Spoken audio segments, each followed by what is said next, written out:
Does the carbohydrate insulin model explain everything we need to know about obesity and weight loss? Or is the carbohydrate insulin model completely dead and worthless? Or is the truth maybe somewhere in between? There's been a lot of controversy lately about this after a new perspective paper written by Kevin Hall and John Speakman was published. And they seem to claim that the carbohydrate insulin model is dead. And even Dr. Ted Naiman, who's working with Diet Doctor and is a primary care physician in Seattle, he came out and tweeted, carbohydrate insulin model is dead. But what does that mean? What do they mean by this? So let's get into this a little bit, because this is an important topic that needs a resolution.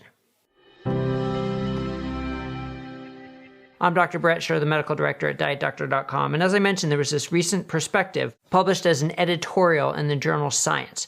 And in this, Professors Hall and Speakman kind of went through why they think the carbohydrate insulin model is dead. And as the carbohydrate insulin model, basically as a summary, the way they summed it up, weight gain, specifically body fat gain, results from the act of insulin. So eating carbs raises insulin, which packs all the fuel and takes all the fuel, puts it into your fat cells, so your fat cells are growing, and therefore you're internally starved for fuel, so you need to eat more, and that starts this trend for weight gain triggered by insulin and carbohydrates. Well, Dr. Hall has been in charge of quite a number of studies that claim to refute this. And he talks about some of those studies in addition to some mouse studies in his paper. But here's the problem.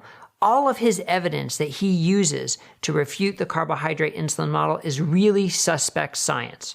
All right, so when you're talking about mouse studies, you always have to be a little hesitant about mouse studies relating to humans from a time frame perspective and from a food quality perspective, from an ad libitum eating versus a controlled feeding.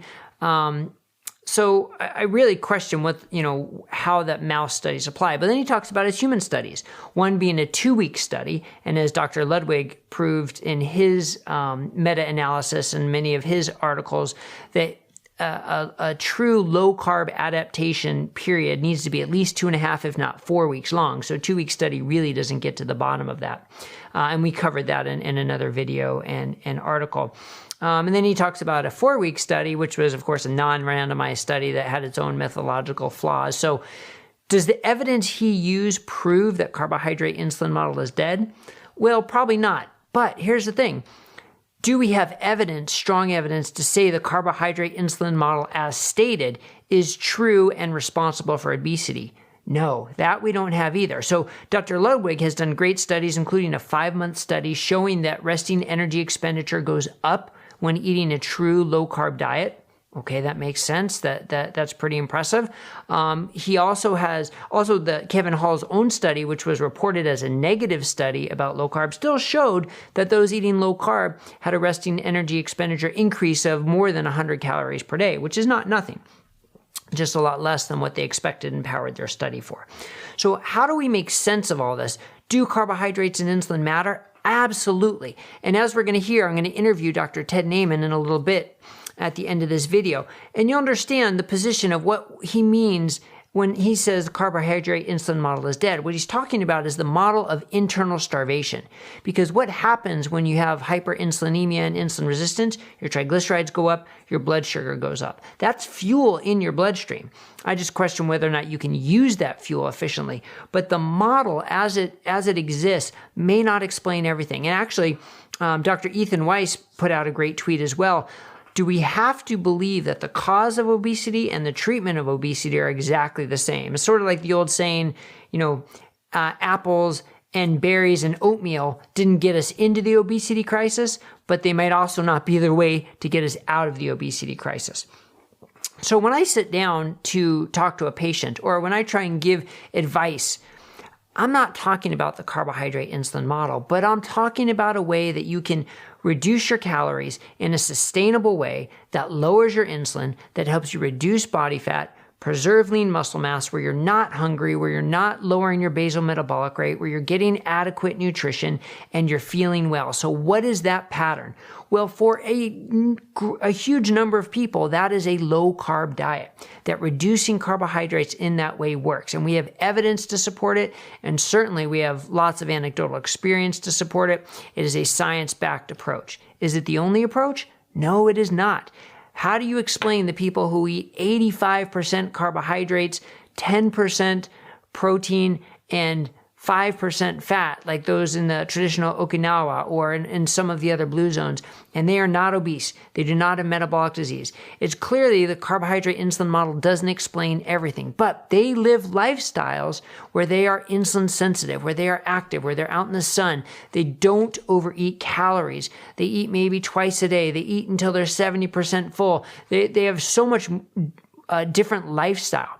But when you already start off obese and you already start off insulin resistant, you already start off with chronic hyperinsulinemia, then to think that same diet's going to work for you might be a fallacy. People are different. People's bodies are different. Their internal hormonal milieu is different. So they need different treatments. And we have to realize that. And the other part of this is talking about insulin. If you only focus on postprandial insulin rises and falls after you eat, and you're not looking at the chronic basal hyperinsulinemia, those are two different topics that's so important. Eating protein can raise your insulin a little bit, but if it's a brief rise and fall of insulin, there's no harm there. That's what it's supposed to be doing. It's when your insulin is constantly elevated and you have a chronic hyperinsulinemia, that's a completely different scenario. So again, even talking about insulin as one thing is a little short-sighted because insulin works in different ways depending on the physiology. Whether the carbohydrate insulin model is quote unquote right or not kind of doesn't matter to me. And I'm not sure it should matter to you because what matters, again, is finding a sustainable way to eat that lowers your calories, lowers your insulin, helps you lose body fat, does not reduce your resting metabolic rate, helps you maintain lean muscle mass, keeps you happy and energized, and improves your metabolic health. Now, that can involve and should involve for a lot of people reducing carbohydrates and reducing insulin. All right, so that's my take on it. I hope it helps clear it up. Now let's get to this interview with Dr. Ted Naiman to hear his take and what he means when he says the carbohydrate insulin model is dead. Well, Dr. Ted Naiman, thanks so much for joining me again. And, we have another controversial topic to discuss. Is the carbohydrate insulin model dead? And what does that mean? So, there's been a lot of attention to this after the recent paper by Professors Hall and Speakman and the rebuttal by Dr. Ludwig and even you with a tweet saying carbohydrate insulin model is dead. So I want to open the air here and say, ask you, what does that mean to you when you say carbohydrate insulin model is dead? Got it. Okay. Well, yeah, first of all, I have to say that the carbohydrate insulin model, to me, it was really amazing in the beginning because this was like my introduction to what you eat controlling how much you eat, which I honestly believe in very, very firmly. We've always had this conventional model where people eat too much and they don't move enough. And then, your calories in goes up and your calories out goes down. And then you get fatter. And that just never really set well with me. I didn't really buy that. So I am all in on how much you eat being downstream of what you eat. So, really what you eat determines how much you're going to eat. If you eat salmon and asparagus and I'm eating, just a slurry of sugar and oil, I'm going to end up eating way more calories than you. And so what you eat really determines how much you're going to eat. And I firmly believe that. I think that, at Diet Doctor, we're really all in on what you eat, determining how much you're going to eat. So we like anything that supports that side of the equation. Let's look at what we eat, determining how much we're going to eat. And so I love that about the carbohydrate insulin model, right? This is classic, what you eat versus how much you eat. And the carbohydrate insulin model, I liked it for a long time because it really kind of supported that and it just felt right to me. There's a lot of things about the carbohydrate insulin model that are kind of factual and based on the truth. Like glycemic excursions, for example, when you eat a bunch of refined carbs and your blood sugar shoots up really high, it really does fall afterwards. And that glycemic fall really does trigger people to be hungrier and eat more downstream. And we have studies proving this. Like we've all experienced this firsthand where, you just eat juice and toast for breakfast and 3 hours later you get hypoglycemic and you're starving and you have to eat more carbs. And Every low carber has experienced that. We all know what that is. That's a real thing. We have studies that prove this, right? These glycemic rises and falls will definitely drive downstream eating behavior and hunger. And so that fits into it really nicely. We're like, oh, yeah, I can see how that works, right? Um, you eat these foods that jack up your blood sugar really high. When it falls, you get hungry and you're hungry for more carbs. And it all really makes sense. And so for the longest time, that really appealed to me. And I want to say that I love these guys. I love Gary Taubes. I love Dr. David Ludwig. I mean, I love these guys. I absolutely love it. And I also, I'm such a diet nerd that I also kind of like the controversy and the back and forth. And it's just interesting and fascinating to me. And I really don't take any of it super personally because I don't have all the answers. Nobody has all the answers. We're all just trying to do the best we can with the information we have to move the ball forward. Everyone wants just to know how it works and what's the best approach. And all this. So I have, mad respect for everyone in the field. I like to look at all sides. I really appreciate where the carbohydrate insulin model is coming from, Yeah. right? Well, let me ask you a question. Is it true to say insulin promotes fat storage and prevents fat breakdown? Therefore, you want to lower insulin to mobilize fat stores and burn them for energy. Is that a true statement? Well, okay. This is where the carbohydrate insulin model falls apart. Okay, so I think I think some people who support the carbohydrate insulin model don't really get insulin. They don't really understand what insulin's all about and what insulin's doing. So what insulin is doing, okay, your whole body is just poised to break down all your tissues into energy and flood your bloodstream with energy for emergency use, right? Glucagon is like this lead foot on the accelerator where if insulin's not around, every single tissue in your body will just melt down into energy and flood your bloodstream with energy. And then if it wasn't for glucagon, I mean, if glucagon wasn't enough, you have all these other adrenal gland hormones, epinephrine, norepinephrine, cortisol. All these hormones are designed to break every tissue in your body, every stored energy down into energy, flood your bloodstream. So you have tons of energy for emergency use. That's the way your body's set up. And the only thing holding that back is insulin. Like insulin's the only thing keeping your entire body from just melting down into energy and flooding your bloodstream. Look at type 1 diabetics. They don't have insulin, and every tissue in their body just breaks down as rapidly as possible. They have wide open lipolysis. They flood their bloodstream with free fatty acids and triglycerides and glucose and ketones, and every fuel is absolutely maxed out.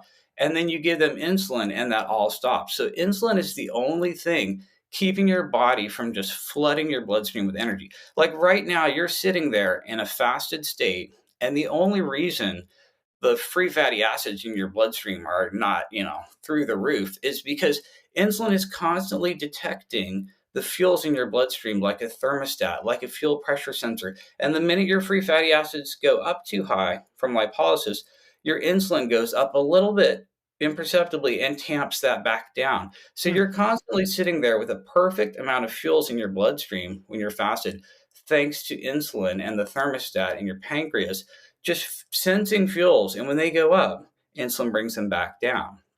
So here's the problem with the carbohydrate insulin model, right? The carbohydrate insulin model says that you eat carbs and that raises insulin and that shoves all the fuels into your fat cells. And then you're internally starving, right? And then you don't have enough energy in your bloodstream and you're hungrier. But if you look at people as you're getting if as you're gaining weight, as you're getting fatter, um, your fuels are always higher in your bloodstream than someone who's lean, someone who's not getting fatter. Okay, so let's say I'm gaining weight, right? I'm getting fatter. All my fat cells are expanding. There's too many fuels in my bloodstream. Insulin's going up. It's shoving the fuels into the fat cells. And then at some point, my fat cells are maximally full. They literally can't get any bigger. but I still have too much fuel in my bloodstream. And so insulin goes higher and higher and higher. Insulin's trying to drive fuels out of my bloodstream into my cells, but my cells are refusing it. My fat cells are all too full. My muscle cells are full of fat and they refuse glucose. So all my cells are refusing these fuels. And then the fuels in my bloodstream just get higher and higher and higher. That's what metabolic syndrome is. My triglycerides are too high. My free fatty acids are too high. My glucose is too high. Once my sugar gets so high because none of the cells take it, then I'm a type 2 diabetic. And so this whole process of fattening all the way down the line, you've actually got more fuel in your bloodstream than someone who's lean, someone who's thin, someone who's undereating, someone who's not getting fatter. At every time point in the fattening process, you have more fuels in your bloodstream than someone who's not getting fatter. You literally have more fatty acids. And we have studies that look at, humans and look at rodents, and you will always see higher fuels in the bloodstream in animals that are getting fatter than those who aren't. And so this Yeah. internal starvation part has never really been proven or documented because it's not really there. Well, so that's what's so interesting. Like you can have all these extra fuels, excess fuels, but can you use them as well? Are they, is your body able to use them for the energy you need, or does your body feel like it still needs more fuel? Well, I don't think we've ever proven that you can't use them. And most animals that we do studies on as they're getting fatter, uh, every fuel in every location is higher. Free fatty acids in the Yeah. bloodstream are higher. Fat in the Hmm. cell is higher. Triglycerides are higher. Glucose is higher everywhere. You can always compare an animal of any kind with a higher BMI with that of a lower one, and you'll have higher fuels of pretty much every kind everywhere. And so this internal starvation thing it's not really happening. No one's really documented it.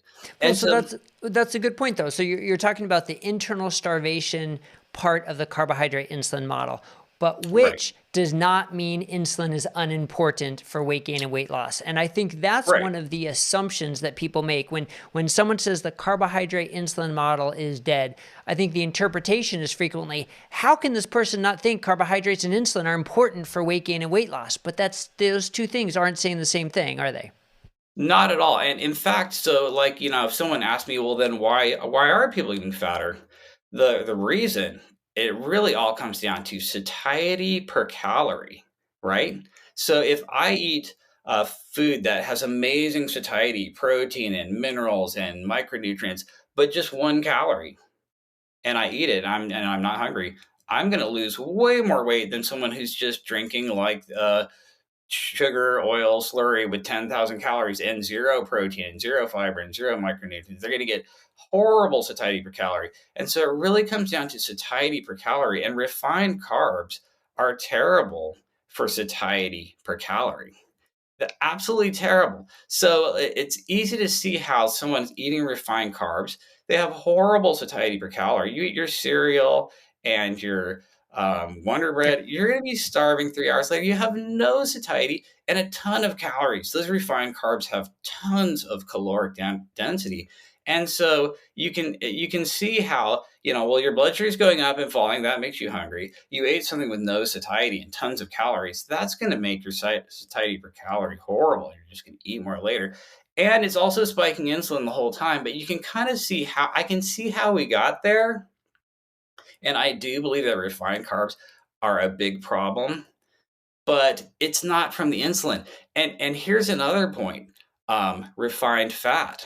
So you can take any omnivore mammal and dump refined fat on its food, and it will get fatter. We have studies proving this in rats, in mice, in monkeys, in humans, in pigs. You can literally just pour oil on any omnivore mammal's feed, and it will passively get fatter. How do you explain that with the carbohydrate insulin model? You don't. If you look at how we fatten rodents for studies, we just dump a bunch of refined fat into their food and they literally get fatter. this always works. This is not explained by the carbohydrate insulin model. This is explained brilliantly by satiety per calorie. If I dump a bunch of oil on your food, you're going to get the same satiety you had before with a billion more calories. And satiety per calorie explains that perfectly. Satiety per calorie explains every observable phenomenon in the diet space, period. But then there are all these people who say, but look, I reduced my carbs and I increased my fat. I'm pouring olive oil on everything. I'm cooking everything with cream and with butter and eating my ribeyes with butter wrapped in bacon, and I'm losing weight like crazy. So for me, adding that extra fat works. So how do you counter that? I think they're not looking at protein and micronutrients. So if you literally just drank oil and increase your fat and cut back your carbs, I don't think you're going to lose anything. Like if you just took your diet and said, okay, I'm going to not eat toast and cereal and juice and bread and all the carbs, and I'm just going to add in oil.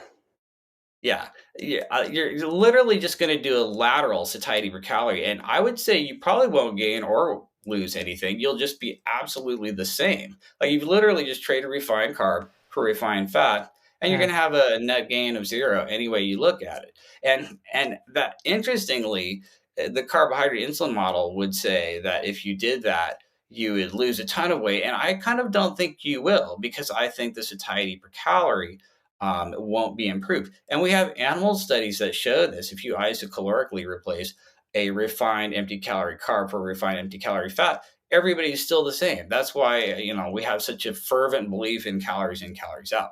But in reality, if you do something that improves satiety per calorie, higher protein percentage, more micronutrients, more fiber, lower energy density, all these things that we know improve satiety per calorie, you're just going to automatically eat less.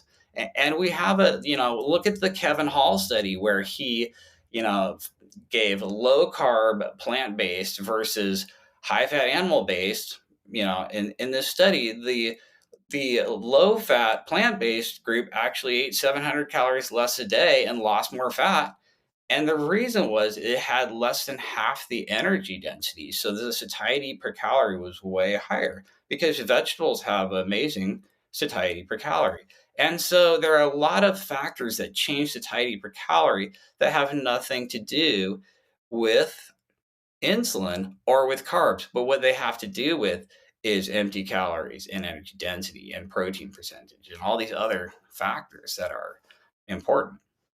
So insulin and carbs definitely play a role in weight gain and weight loss, but they may not be the main driver. They may not be the most important thing. They have a role, as does satiety per calorie, as does energy, as does protein, as does micronutrients, as does finding a way that works for you to decrease your calories without being hungry, and without the glucose excursions. And for some people, that means avoiding carbs. For some people, that means lowering fat.